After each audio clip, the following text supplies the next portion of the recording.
you've looked at how the quality, innovation, productivity and prevention QUIP savings scheme breaks down on a kind of practice level on a daily basis. So can you run me through how that works? If you look at the QUIP challenge, we know it's about 15 to 20% efficiency increase that we need over a 3-year cycle starting this April. Let's just say it was 5 billion a year that we need to be more efficient with. That's about 40 pence per patient per day. So if you've got a practice of 6,000 patients, that's a practice needs to do something efficiently, about 2,400, let's say £2,500 a day, that you need to do something remarkable in your prescribing, in urgent care, in long-term condition management.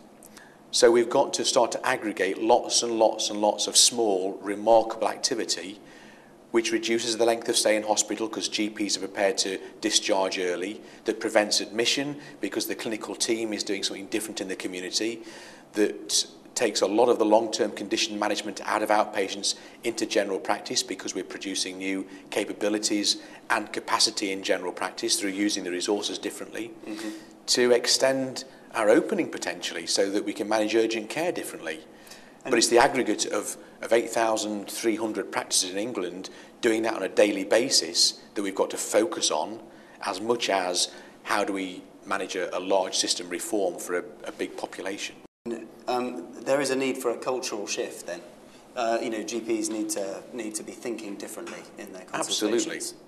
Absolutely. The previous reforms with the last government were stalled because we didn't have that behavioural change, and the culture in which the new reforms were placed didn't change.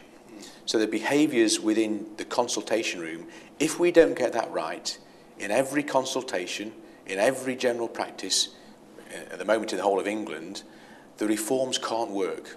That's where it starts, and it is within the consultation that recognises that you align your clinical decision making with the resources that are deployed. Our evidence base from fund holding shows that when the referrer, and it was in the main the GP, had responsibility for a budget and aligned clinical thinking with budgetary management, in the main, clinicians made better use of resource and better clinical decisions.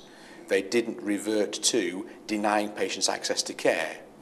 Now, when NHS management have controlled budgets, they can't change clinical practice. All they can do is change the resource flow, which sometimes means rationing.